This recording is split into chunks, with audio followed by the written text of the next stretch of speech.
Welcome to Modern Main Street Podcast. I'm Lisa Balthaser. This show is for local business owners who know the world is changing, who can feel the pressure of economic uncertainty, shifting consumer behavior, AI, automation, and an increasingly competitive marketplace, and who want to understand what it all means for their business. Every week, we'll explore the forces reshaping local business from technology and marketing to economics, operations, consumer psychology, and the future of work itself. But this isn't just another podcast about chasing trends or collecting tactics.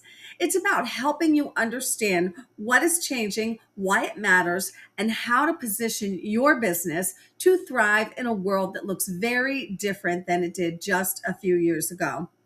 Because local businesses are more than companies, they are gathering places, they are community anchors, they are trusted relationships.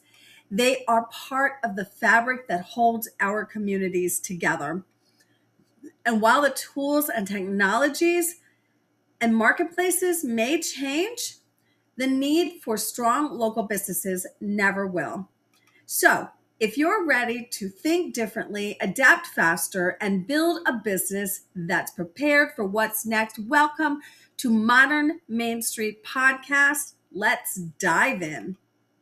Today, we are talking about the psychology of today's customer and why understanding your customer's mind is the biggest competitive advantage in business today.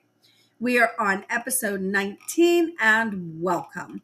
Let's dig in. Have you ever noticed that customers aren't saying no as often as they're saying, let me think about it? They're not rejecting your business, they're wrestling with uncertainty. We spend so much time trying to improve our marketing that we forget the real challenge isn't marketing. It's understanding what's happening inside the mind of today's customer. If you understand what's changed psychologically, everything else in your business begins to make sense. So let's start by talking about today's customer and how they live in a constant state of decision fatigue. Let's talk about what decision fatigue means. It means we are bombarded all the time with making decisions.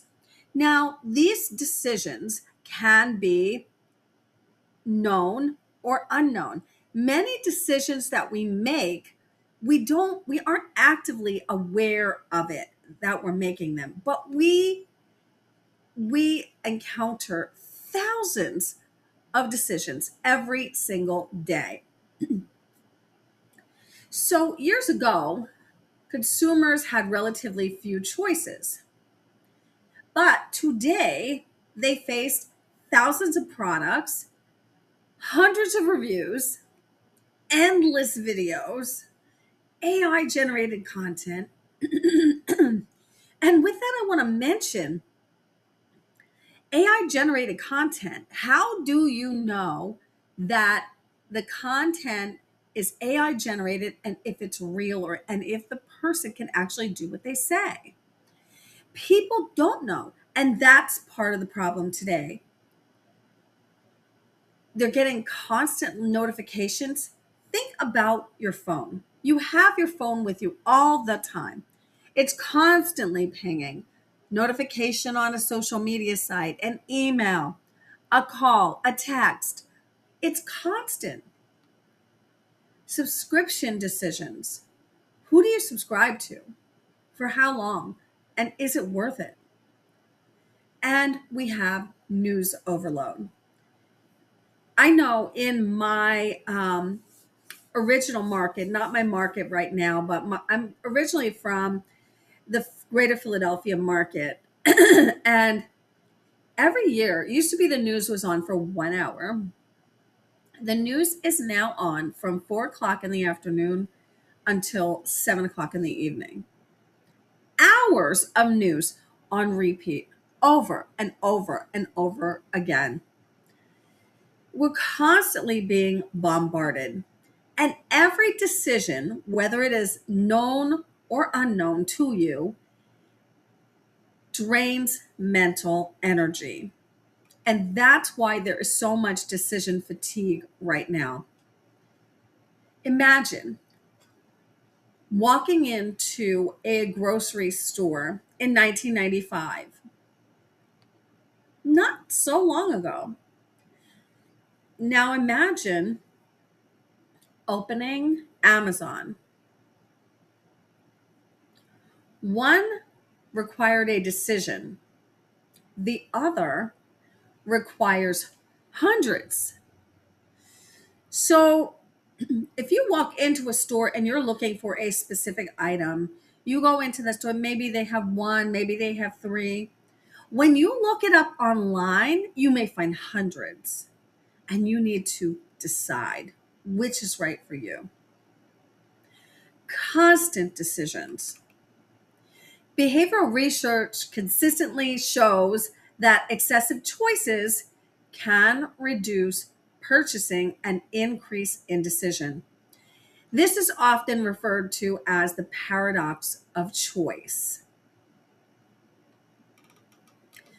Customers aren't overwhelmed by your business, they are overwhelmed by everything right now.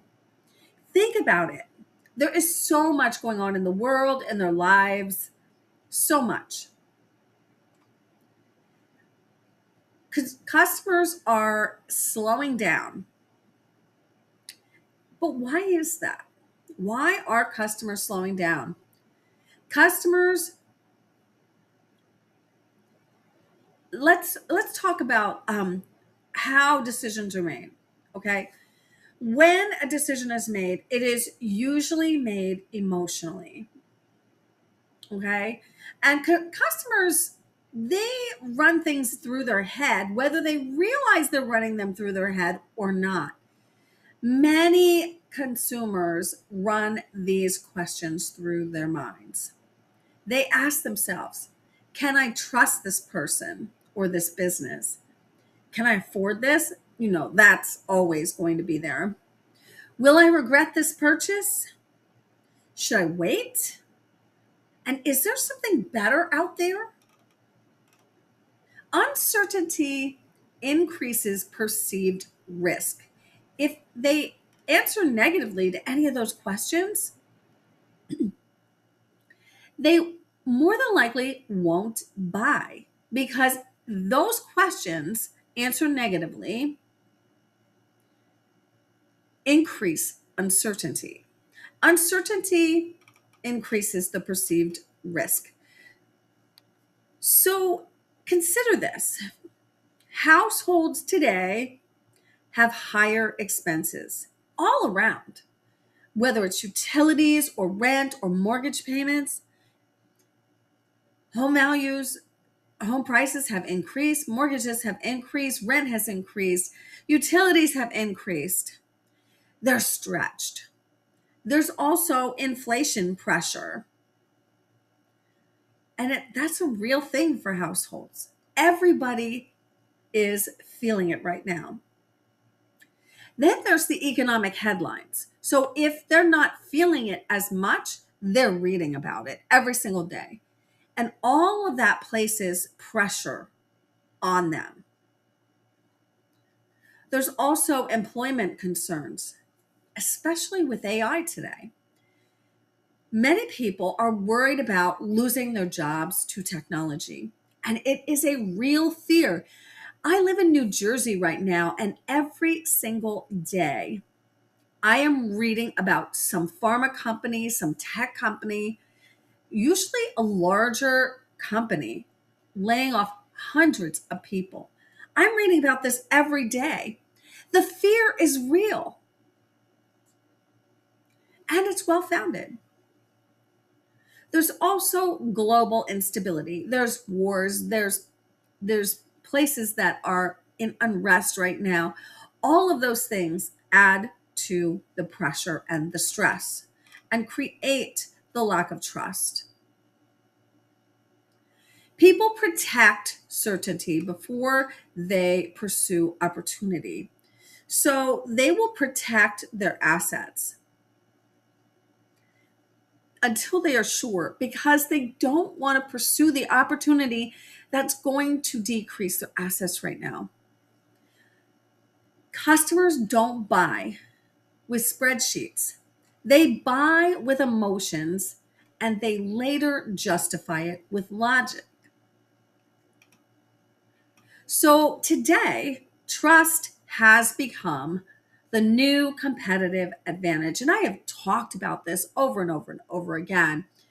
And if there's nothing that you get from this video, just understand that trust is 100% necessary for consumers to make buying decisions today. If attention was the currency of the last decade, trust is becoming the currency of the next. And you may think to yourself, well, I advertise and I'm putting myself out there. That should help to create trust. But let me explain to you why advertising alone is losing effectiveness. I'm not saying don't advertise.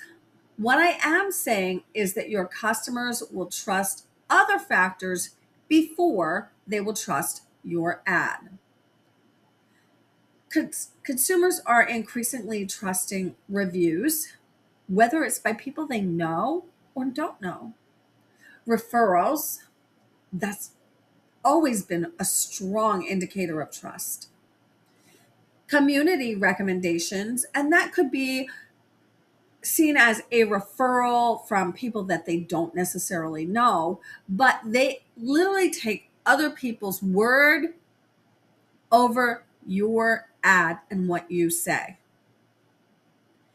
They also trust educational content. So if you are out there educating your customers and helping them to understand what it is that you do, how you help them, and how they can help themselves, you're educating them on how to work with you,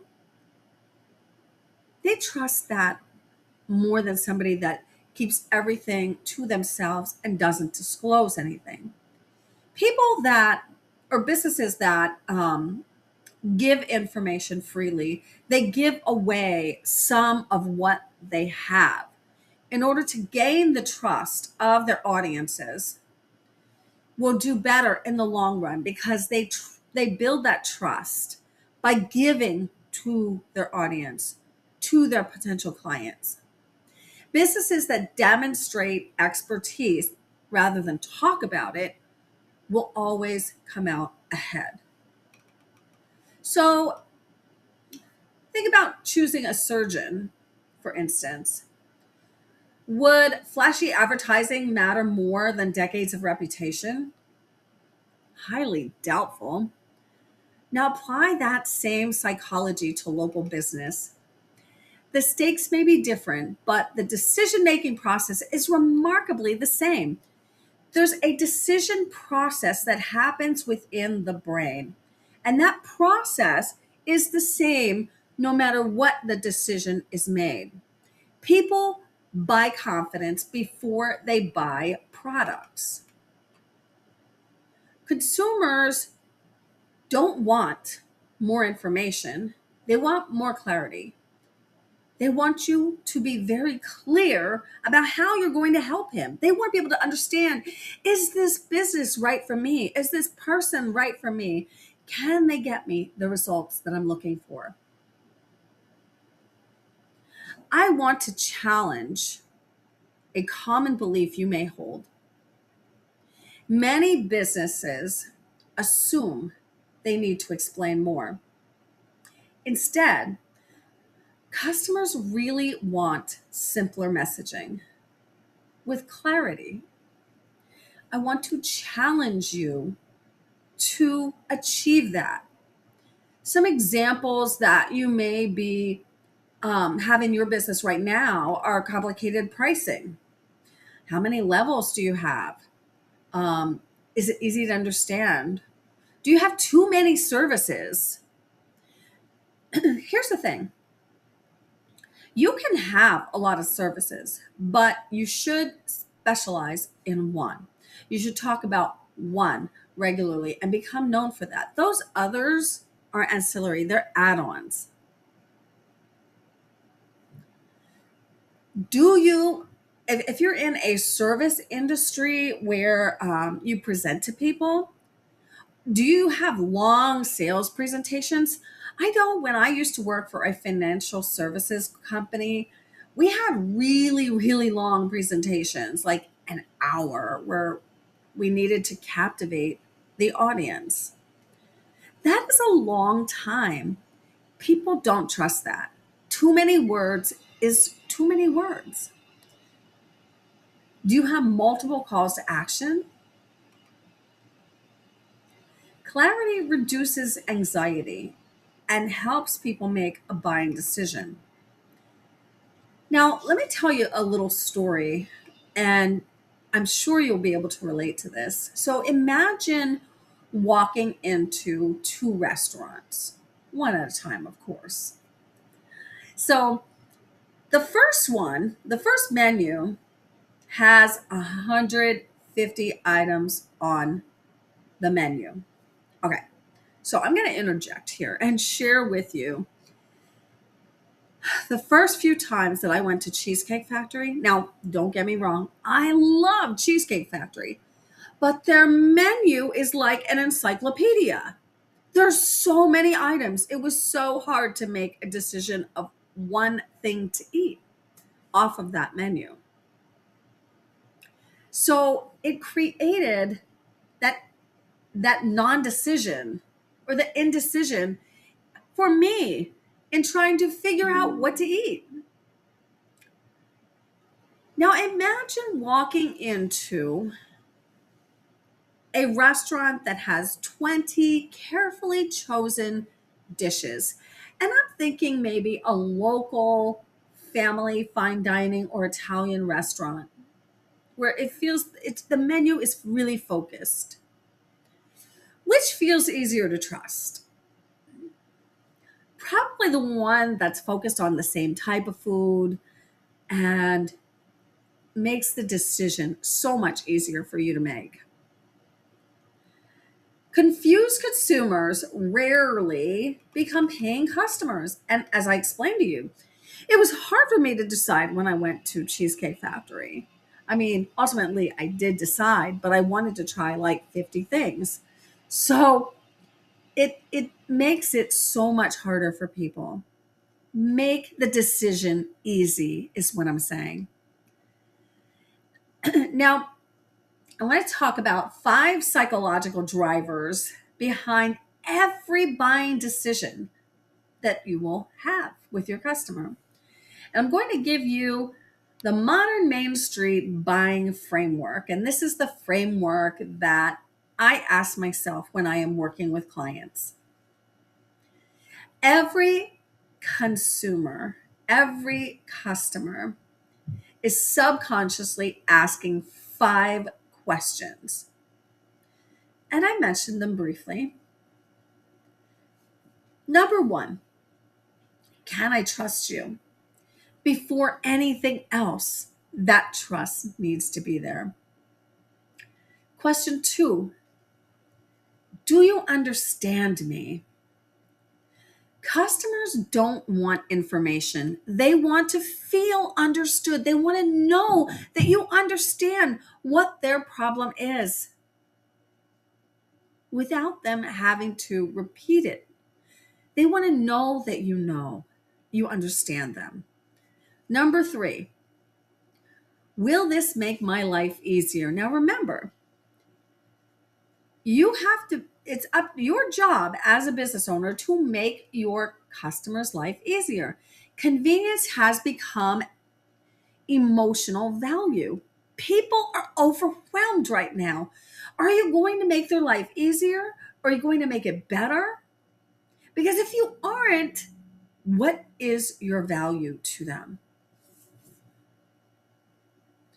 Question 4, is this worth the risk? Every purchase has a perceived risk. Great businesses reduce the risk. That's your job as the business owner to reduce the risk for your buyers.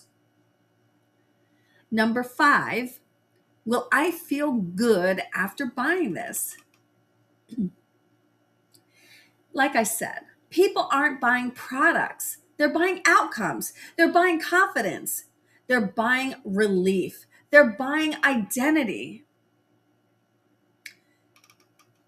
People don't purchase what you sell. They purchase who they become after buying it. Do they experience relief? Do they become part of a community? That identity is important. That outcome and identity is very, very important. So then you may be asking, what are strategic businesses doing differently right now? And I've talked about a few of these things before, and I want to go over them again because I really want you to understand and I want you to implement these things. If you need help, reach out because I really want this to happen for you. Strategic businesses today are simplifying their offers. They are educating instead of persuading. If you are trying to persuade somebody to buy from you, you are not doing your job. You should not have to persuade somebody to work with you. They should be able to come to that conclusion on their own. They are strengthening relationships. They are improving customer experiences. They are creating consistent follow-up. And this is something I've talked about so many times before. Your follow-up is so important. Don't stop after 1 or 2. Keep following up. And if they go with somebody else, that doesn't mean they're not going to be your customer going forward. Strategic businesses are reducing buying friction every chance they get. They are increasing transparency because when you become transparent, people begin to trust you. And they are building communities. Communities foster trust. All of the things that I just mentioned to you help in reducing the risk of their buying decision and help to build trust with your business. These businesses are becoming more resilient no matter what the economy. And we don't know what's going to happen next year. A couple years ago, nobody could have seen the changes that would happen because of AI. We don't know where that's going to lead us a few years to come. You need to be able to make your business resilient. The businesses that understand psychology don't need to pressure customers. They make buying feel safe. When someone says, I'm just going to go back to the very, very beginning where I said, when people say they need to think about it. So when someone says to you, I need to think about it, they're usually not talking about your business. They're talking about everything happening in the world and in their lives. I want to encourage you to shift your perspective. Instead of saying, how do I sell more?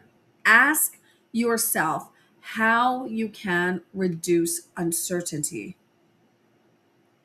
Businesses that answer that question well will continue to grow regardless of the economy. The modern Main Street question, I would love for you to answer in the comments. Please answer this in the comments for me. What are your customers worried about before they ever contact you? And how are you helping them to feel confident before asking them to buy? I would love to know. Let's have a conversation. So let me repeat that again because I really, really would love for you guys to put this in the comments. What are your customers worried about before they ever contact you? And how are you helping them to feel confident before asking them to buy? Because the businesses that win tomorrow won't be the ones that shout the loudest. They'll be the ones that understand their customers better than anyone else. So, if today's conversation changed the way you think about your customers, subscribe to Modern Main Street Podcast. There's more podcasts like this and many other topics that we cover that are happening in the world right now and affect your business every single day. Every week, we explore the psychology, strategy, economics, leadership shaping the future of local business so you can understand what is changing and position your business to thrive when in fact you weren't before. Or if you want to be part of a community, an online community of local business owners that are already working on this, join me in my school group, the Local Growth Hub for Modern Main Street. This is a community where we go deeper and get the work done. You can ask questions in there and get answers in there. And it's a place where we have the real discussions. I want to thank you for listening to Modern Main Street Podcast and make sure you subscribe so you don't miss an episode. See you next week.